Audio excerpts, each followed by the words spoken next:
প্রতি অগণতান্ত্রিক মনোভাবেই চলেন, যেমন তৃণমূল চলে। তিনি বলেছেন যোগী রাজ্যের মতো এনকাউন্টার করতে হবে। এনকাউন্টার গণতন্ত্র সম্মত নয়, অসভ্যতা, সংবিধান সম্মত নয় বটেই, এটা মানুষের জীবনকে ধ্বংস করার ব্যবস্থা। ভোট লুট করে অথবা নির্বাচনী হামলা করে যেভাবে মানুষকে আক্রমণ করা হয়, এনকাউন্টার আর একটা আক্রমণ। মানে তৃণমূলের ভঙ্গি আর বিজেপির ভঙ্গিটা এক।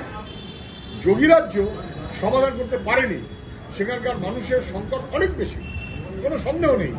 দেখেছেন আপনারা পরপর ঘটনায় রুচির লড়াইতে গণতন্ত্রকে ধ্বংস করার এক পথে তৃণমূল চলবে, আর এক পথে বিজেপি চলবে। এটা হতে পারে না। গণতন্ত্রের পথটাই পথ, অন্য কোনো পথ হতে পারে না। কালীগঞ্জে একজন বিজেপি কর্মী খুন হয়েছে, অভিযুক্ত তৃণমূল। তার মধ্যে মুন্ডুটাকে আলাদা করে দেওয়া হয়েছে, রিয়াজুল শেখ সম্ভবত না। কথাটা এরকম যে উনি তৃণমূল করতেন, উনি কেন বিজেপি করেছেন? তৃণমূল থেকেই তো বিজেপি হয়, বিজেপি থেকেই তো তৃণমূল হয়, অন্য কি আছে? তৃণমূলের লোকটা কেন বিজেপি করেছে, সেই কারণে তৃণমূল তাকে খুন করে দেবে, যে দলের লোক হোক না, হয়তো উনি বিজেপি। কিন্তু ওদের মানুষ এই খুনের রাজনীতি যেভাবে পশ্চিমবাংলায় দাপট দেখিয়ে ক্ষমতার জোরে পুলিশকে সঙ্গে রেখে তৃণমূল করছে, কালীগঞ্জে একই ঘটনা ঘটবে। এবং আমরা তার তীব্র নিন্দা করছি, যে দল হোক, যে ধর্ম হোক, যে রাজনীতি হোক।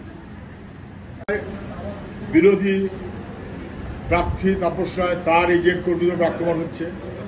দক্ষিণ কলকাতায় সিপিআইএম শায়রা শাহ হালিম অথবা বিজেপির প্রার্থী যিনি আছেন, আক্রমণ হচ্ছে। যাদবপুরে সৃজন সিপিআইএম, তার কর্মীদের উপর আক্রমণ হচ্ছে। তৃণমূল আক্রমণ ছাড়া কিচ্ছুই জানে না। বিজেপি যেমন বিরোধী মুক্ত ভারত চায়, তৃণমূল তেমন বিরোধী মুক্ত বাংলা চায়। কিন্তু সবই তো মুক্ত করে ফেললো, পঞ্চায়েত, মিউনিসিপ্যালিটি, ভোটের নামে জবরদস্তি। তারপরেও কিন্তু ভয় যাচ্ছে না। জয় করে ভয় তবু তো যায় না। তৃণমূলের তাই দশা হয়েছে, আক্রমণ করছে।